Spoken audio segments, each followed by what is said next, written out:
Hello, we are from the living history group Spirit of Britain, and we are a group of people who are passionate about history and recreating both military and civilian looks from the 1940s. And today, as we gear up for the Duxford Battle of Britain airshow, we are going to show you how you can recreate some of those iconic looks. As World War II developed and cosmetic supplies began to dwindle, women had to become much more creative with their makeup. But that's why the 1940s look is quite easy to create, because it's a very simple sort of pared back look. So today, Lucy and Casey are here to help show you how you can recreate this yourselves. We're just going to do a very basic matte foundation base here on Casey. She's quite pale already, so we'll just keep it very simple. During World War II, government controls affected every part of a woman's life: what they ate, the type of clothes they wore, and even how much water they were allowed in their baths.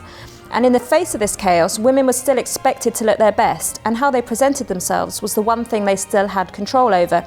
It became a rather rallying moment for women and a symbol of defiance in the face of chaos, and ultimately Hitler. Okay, so Lucy's just putting some eyeshadow on Casey, and during the war, the sort of palette for eyeshadows was very neutral, so you're looking at very earthy tones, browns and nude colours, if anything at all really.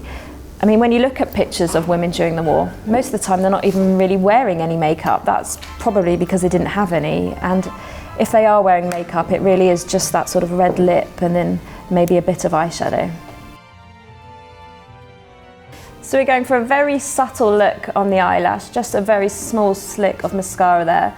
Of course, when you see pictures of Hollywood starlets and such from the time, they were most likely wearing false eyelashes.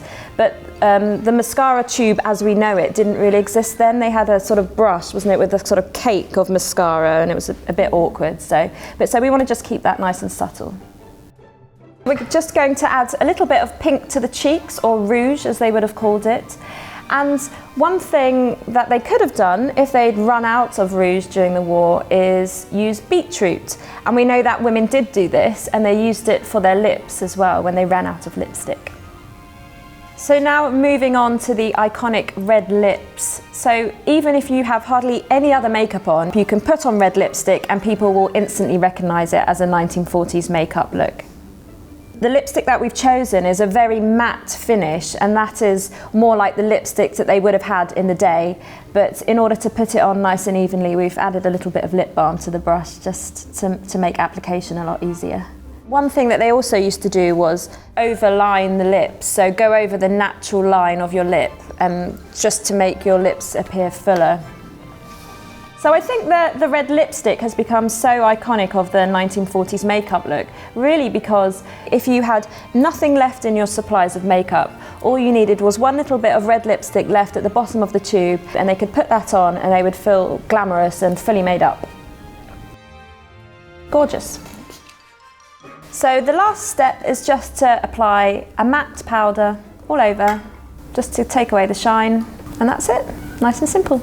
Just to recap, we did a very simple base, a neutral eye with very subtle mascara, blusher, the iconic red lip, and just finishing off with the matte powder. Just very simple, glamorous look that anyone can do, just like us. We're not makeup artists, but very simple.